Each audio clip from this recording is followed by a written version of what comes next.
Hola, esperando que estén bien. Vamos a continuar con el debate de estructura y función celular. En este caso vamos a hablar del transporte y la membrana plasmática, es decir, cómo la estructura ya de las biomoléculas que componen la membrana nos permiten transportar sustancias hacia el interior o al exterior de la célula. ¿Vale? Entonces, la membrana plasmática o celular ya está formada por diferentes tipos de biomoléculas. Acá podemos observar algunas, como el típico ejemplo o imagen que representa la membrana. Si se dan cuenta, tiene una estructura así como ondulada, porque esto es móvil, esto no es estático, y de ahí recibe el nombre por el modelo que dos personas, en este caso, describieron, que es Singer y Nicholson en el 72, los cuales, por ejemplo, este modelo del mosaico fluido, como lo denominaron, es donde tenemos unas estructuras biomoleculares que están en constante dinamismo, es decir, se están moviendo. ¿Ya? Entonces, este tipo de estructura nos permite a nosotros entender de que las células son un sistema versátil, que no necesariamente es un sistema errático o rígido. La estructura ya o los componentes de la membrana plasmática son bien variados. Bueno, en primer lugar tenemos los fosfolípidos, como verán acá, estas cabezas con cola, que revisamos en biomoléculas, y estas cabezas ya y colas, este fosfolípido, es una estructura compleja porque nos permite aislar medios cuando se organizan en forma eh, em, de bicapa, nos permite aislar un medio externo y un medio interno. Y eso es debido principalmente a la composición anfipática que tienen los fosfolípidos. Recordar que el fosfolípido tiene una cabeza que es hidrofílica a través del agua y las colas son hidrofóbicas. Entonces, por ejemplo, esta zona exterior, si queremos mencionarla así, esta zona interior están en constante, podríamos decir, interacción con el agua. Sin embargo, la parte interna no tiene interacción con el agua. Entonces, eso puede fácilmente generar un medio externo y un medio interno. ¿Sí? Las proteínas, ya, estas proteínas, bueno, cumplen diferentes funciones, ya, transporte, anclaje, etcétera, pero hay que mencionar dos tipos, principalmente las proteínas que traspasan toda la membrana, como esa, ya, o esta de acá si quieren, esa proteína se considera una proteína integral, ya, o también conocida como intrínseca, pero más conocida como integral. Y las otras son conocidas como periféricas, es decir, que están por un solo lado, ¿ya? Como esa, por ejemplo, esa es una proteína periférica, o extrínseca, que está por solamente un solo lado de la membrana. Las funciones vamos a revisarlas, ¿ya? Encontramos glúcidos o carbohidratos, si quieren así, ¿ya? Que normalmente están asociados, por ejemplo, a proteínas. Por ejemplo, esta proteína tiene una colita ahí de glúcidos o de carbohidratos, ¿ya? Son oligosacáridos, es decir, no tienen más de 10 o 20 en algunos casos, más de 10, diría yo, ¿ya? Y normalmente esta asociación entre proteína y glúcido se habla de glucoproteína, ¿sí? Y finalmente tenemos el colesterol. Bueno, no se ve mucho ahí, pero esas pequeñas colas que se ven así como cortadas, ¿ya? En la imagen anterior se veían mejor, ¿ya? Eh, Normalmente este colesterol está asociado es intermembrana, es decir, está entre medio de la membrana, pero otorga rigidez, ¿ya? O fluidez en algunos casos, ¿ya? Entonces, normalmente si hay mucho, mucho colesterol, la membrana se vuelve un poco más rígida, y al revés, ¿no? Entonces, el concepto glucocálix, que puede encontrarse en algunos libros, ya hace referencia, por ejemplo, al conjunto de oligosacáridos, es decir, todas estas estructuras de carbohidratos, ya que están unidos, por ejemplo, a proteínas o lípidos. Ojo, también hay glúcidos que se pueden unir, por ejemplo, a lípidos, por ejemplo, un fosfolípido, se habla de un glucolípido, ¿ya? Y que hace referencia a la cara externa de la célula, es decir, toda esta cara externa es el glucocálix. Se dice que los organismos vivos ya tienen como un glucocálix específico y que obviamente, bueno, entre más emparentados estén las personas, claramente ese glucocálix se va a aparecer más. Pero esto es como un código de barras que nos permite a nosotros, por ejemplo, entender que eh, cada célula o cada organismo es independiente de uno del otro, es como una huella digital celular. ¿Ya? Entonces, eh, eso es súper importante porque cuando se hacen trasplantes de órganos, eh, hay que por más que la persona sea del mismo grupo, que no es lo más importante, o sea, importa, pero no es lo más importante, ya hay que considerar que la persona también tiene un glucocálix específico y tiene que aceptar el glucocálix de otras células de otro órgano. Entonces, eso a considerar. Bueno, características, bueno, varias. De la membrana plasmática es una bicapa de lípidos, es decir, una estructura lipoproteica, porque tenemos proteínas también. Es fluida, ¿ya? Es decir, esto no es estático. Además, tiene una permeabilidad selectiva, es decir, no deja pasar todo. Separa un medio químico de otro, ya lo dijimos. Regula el paso de sustancia a través de ella, a través, obviamente, tiene mucha relación con la permeabilidad. Y regula el contenido interno de la célula o de un organelo membranoso, ¿ya? Es decir, el interior de la célula depende exclusivamente de la membrana, es decir, lo que permite entrar, ¿ya? Entonces, acá, por ejemplo, podemos ver unos pequeños GIFs donde se dan cuenta que la membrana está como moviéndose, no es estática, y acá, por ejemplo, tenemos algunas proteínas que pueden estar regulando el paso de sustancias, ¿ya? Eso.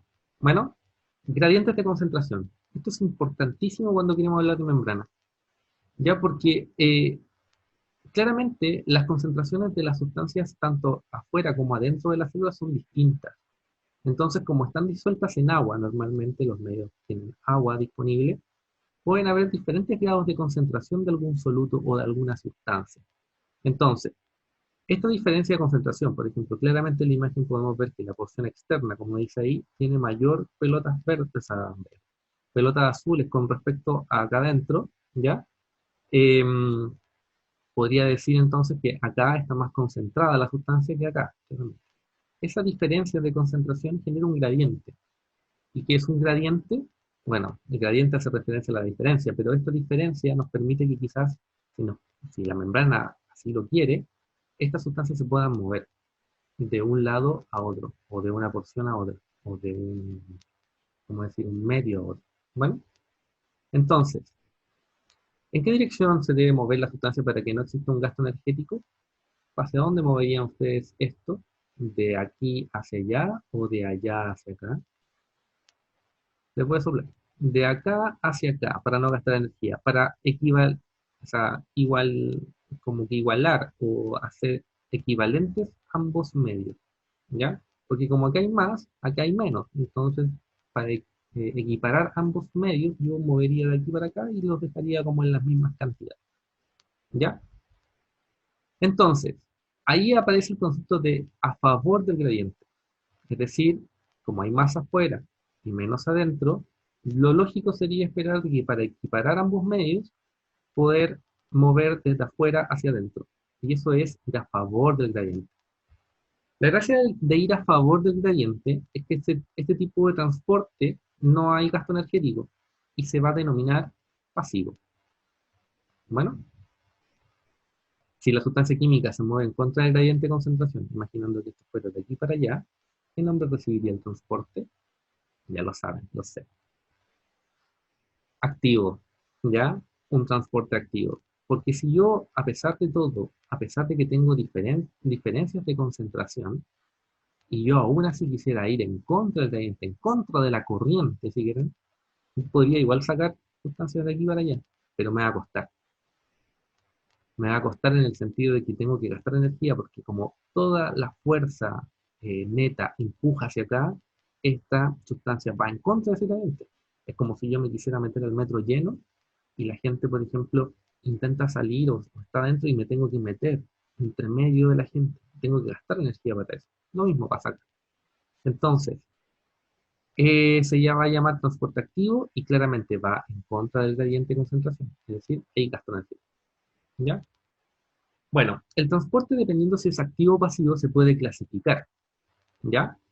Entonces, tengo transporte pasivo y tengo transporte activo, ¿cierto? Pero dentro de cada uno de estos transportes, yo podría hablar de transportes específicos. Cuando hablo de transporte activo, o sea, pasivo, perdón, hablo de la difusión simple, la difusión facilitada y la osmosis. Bueno, en el caso del transporte activo, perdón, bueno, la facilitada tiene dos podríamos decir, clasificaciones, el canal iónico y la permeasa o carrier. Bueno, Cuando hablo de transporte activo, ahora sí, ya puedo hablar mediante proteínas o también denominadas bombas, como gastan energía, bombean, bueno, y mediante vesículas, ¿ya? Estas burbujitas internas que tiene la célula o que puede llevar hacia el exterior. Aquí hablamos de dos tipos principalmente de transporte en masa, cuando hablamos de vesículas, la endocitosis y la exocitosis. Claramente, estos transportes comparados con el resto que vamos a ver, que son todos estos, e incluido ese, son en grandes cantidades, por eso se habla de transporte en masa, porque no es una sustancia, son muchas a la vez. Bueno, y la endocitosis se puede subclasificar, fagopinocitosis y mediada por receptor. Bueno, entonces vamos a hablar primero de eso, transporte pasivo. Bueno, bueno, el transporte pasivo, la difusión, recordad que es difusión simple o facilitada. Bueno, sabemos que va a favor del gradiente, es decir, de donde hay más a donde hay menos, hasta equiparar ambos medios. ¿Sí? No gasta energía, no gasta ATP, y alcanza el equilibrio de concentración. Eso es súper importante. ¿Ya? Perdón. La difusión simple, ¿ya? Es cuando tengo una sustancia que cruza la membrana plasmática sin necesidad de ningún, podríamos decir, canal o de ninguna proteína. Es decir, es pequeña la sustancia y puede pasar sin problemas a través de la membrana plasmática. Pueden ser moléculas muy pequeñas, por ejemplo, no sé, el oxígeno. El agua incluso puede pasar, aunque el agua igual ocupa canales y es más eficiente por canales, pero igual podría pasar. Bueno, un canal iónico, que es el segundo tipo, ya normalmente es una proteína que es específica para iones, tienen carga, ojo. Entonces no puede pasar cualquier cosa porque tiene que responder a la carga. Por ejemplo, el sodio, Na+, ¿cierto? El sodio pasa a través de canales, sin problema, pero son específicos de ese canal, o sea, de ese ion o de ese soluto.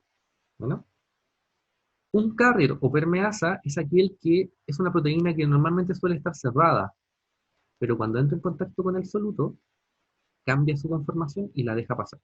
Y después vuelve a su estado original. Pueden ser moléculas más grandes, que no pueden pasar a través, por ejemplo, de la membrana plasmática o que tengan, por ejemplo, tanta carga. La glucosa, por ejemplo, se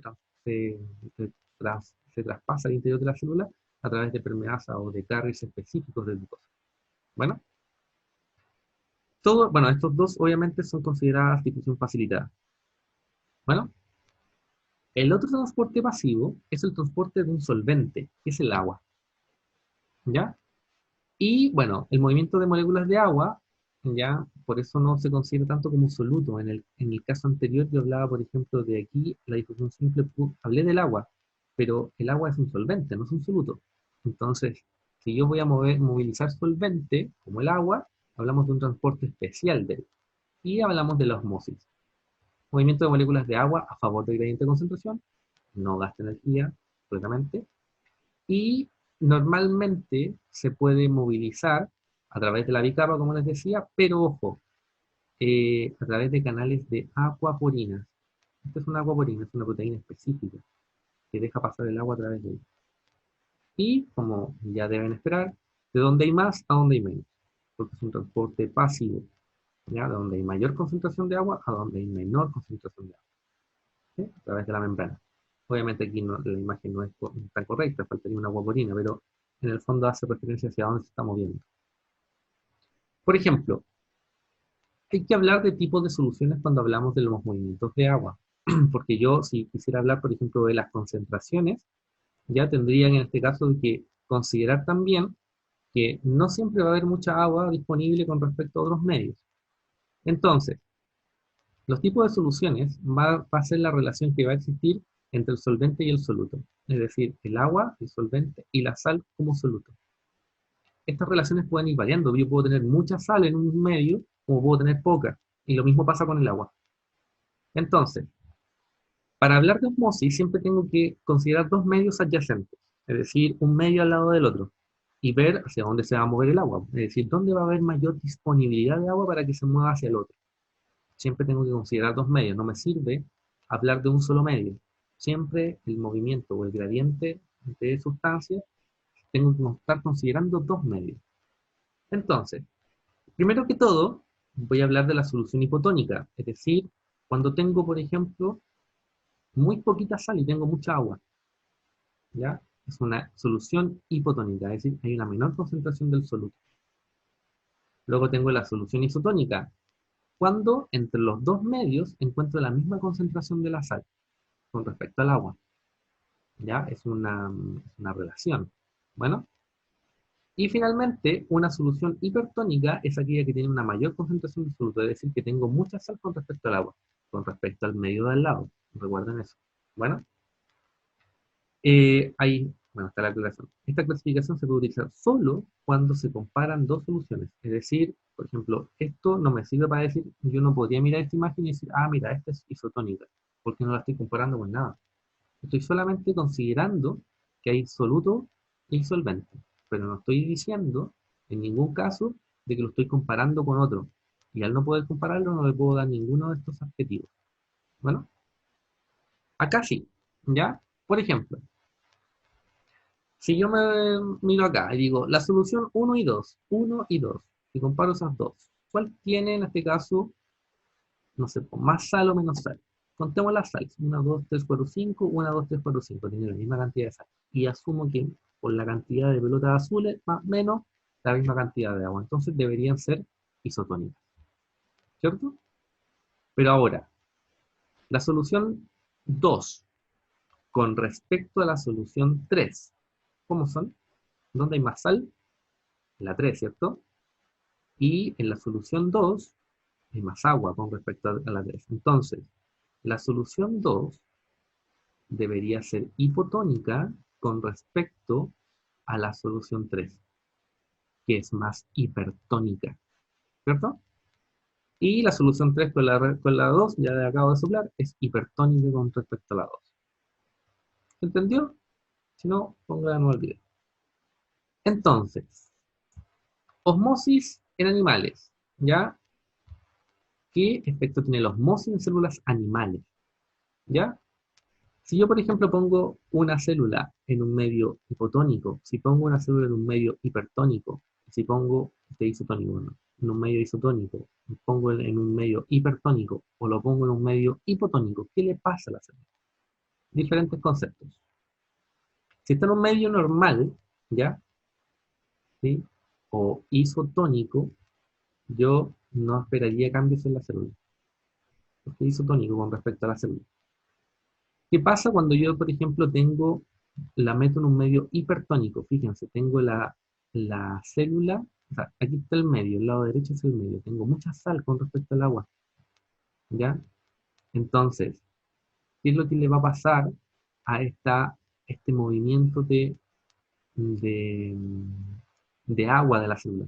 Va a ser que toda, como tiene mucha sal, ¿ya? Perdón, este es el medio extracelular, muy hipertónico, las sales son las pelotas grandes, la ley del rey. ¿Ya? Estas pelotas grandes son las sales. Como tengo mucha sal con respecto al medio interno y aquí hay mucha agua, el agua va a salir de la célula y la va a secar. Concepto conocido como crenación. Y al revés, si por ejemplo en el medio extracelular hay mucha agua con respecto al medio intracelular y las sales y la relación que existe, entonces el agua va a entrar masivamente a equilibrar los ambos medios y eso va a hacer que la célula se hinche. Tanto es así que se podría hasta reventar la célula, conocida como litólisis. Bueno, ahí, por ejemplo, hay una crenación, por ejemplo, ahí hay una citólisis, se rompió la célula. ¿Se dieron cuenta? ¿Qué pasa en vegetales? ¿Ya? El efecto de la osmosis en vegetales, porque es distinto. ¿Ya? Recordad que las células vegetales tienen pared celular, entonces la pared obviamente ejerce una función importante en la célula, ¿ya? Porque la membrana plasmática va por debajo de esa pared. Bueno, si la célula está en un medio isotónico, obviamente hay una condición normal. Si yo, por ejemplo, no le echo agua, la planta se tiende a como caer, ¿cierto? Y empiezan a como a secarse interiormente, como a separarse la membrana de la pared. Y, por ejemplo, ¿qué pasa si, no sé, pues estoy en completo secado, podríamos decir, hay ausencia general de agua? Esta puede terminar muerta completamente. Bueno, si yo le echo mucha agua a la planta, claramente va a estar en una condición normal, es decir, la planta va a estar turgente, va a estar así como paradita, ¿sí? En el caso de que yo no le eche mucha agua, es decir, está como en un medio relativamente neutro, normal, ¿ya? Hay un equilibrio dinámico. No hay tanto, no es tan terrible, pero la célula como que tiende a aflojar un poco. ¿Qué pasa cuando hay ausencia completa de agua? Es decir, la membrana plasmática se despega, se como que se seca el interior, pero queda armada la estructura rígida de la pared. Ahí hablamos de una plasmólisis. Bueno, aquí el mismo GIF, cuando le echo mucha agua, turgencia, cuando le saco, bueno, no está turgencia, no está el secado, todo turgencia. Pero bueno, se entiende, ¿no? Ya, vimos todas esas, ¿cierto? Difusión simple, facilitada a través de canal, a través de carrier, osmosis, ¿cierto? Entonces nos vamos a quedar acá, ¿ya? El transporte activo, ¿ya? Y vamos a analizar este transporte, ¿bueno? Transporte activo claramente va en contra del gradiente, va hacia donde hay menos, a donde hay más, ¿sí?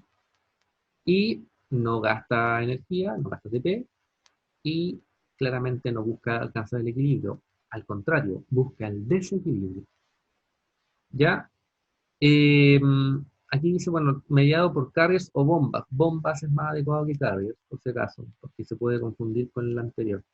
Ya solamente el transporte activo cumple con todas estas características. En cambio, el por vesículas solo cumple con la característica de utilizar energía, porque como en el caso de las vesículas movilizan muchos solutos, y estos solutos normalmente están pensados para ir afuera de la célula o adentro de la célula, como que no tienen que ver principalmente con las funciones del movimiento a través de la membrana, sino que se mueven a través de vesículas directamente. Entonces, como que no hay un traspaso a través de la membrana.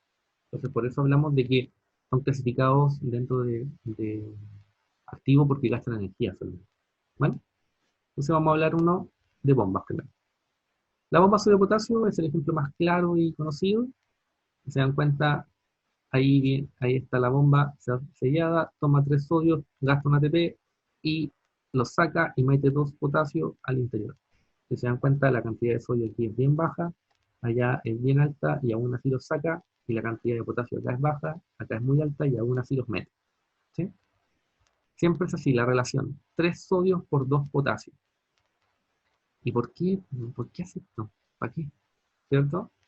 Eh, Efectivamente, la bomba sodio-potasio es lo que nos permite mantener el desequilibrio de las cargas sodio-potasio, y gracias a ese desequilibrio hay impulso nervioso en las neuronas. De lo contrario, no podría haber impulso. Si yo bloqueara las bombas sodio-potasio, el impulso nervioso no se propagaría. Loco. Bueno, eh, a partir de este movimiento en contra del gradiente hay diferentes tipos de moléculas o diferentes tipos de proteínas bombas, ¿ya? Por ejemplo, el simporte. Cuando dos moléculas van de un medio, donde hay menos concentración, se meten a la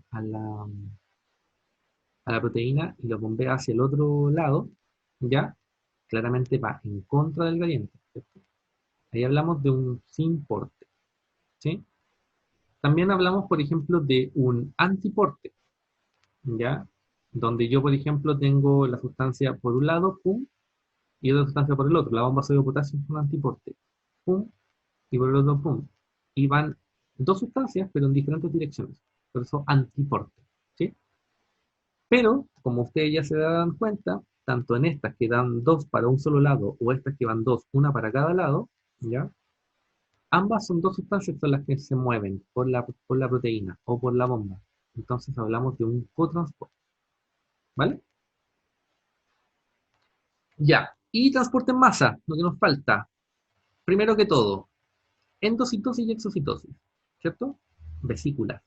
Sustancias que están en el exterior, por ejemplo, pueden ingresar a través de una vesícula que está formada por membranas, una burbuja, van para adentro, o algún desecho puede ser sacado. Así de simple, ¿sí? Y bueno, endocitosis, el primer tipo, recuerden que existen tres. Fagocitosis. Normalmente las fagocitosis presentan la presentan unas células que son denominadas fagocitos, adivinen por qué, porque hacen fagocitosis, ¿ya? Y suelen ser las más conocidas, células, por ejemplo, del sistema inmunológico, ¿no? Por ejemplo, los macrófagos, ¿ya? Toman a bacterias a veces o algunos componentes extraños, los engullen y los eliminan internamente y después eliminan los desechos. Destruyen básicamente componentes que son anómalos. Eso es un fagocito. Se comen ya a una estructura externa.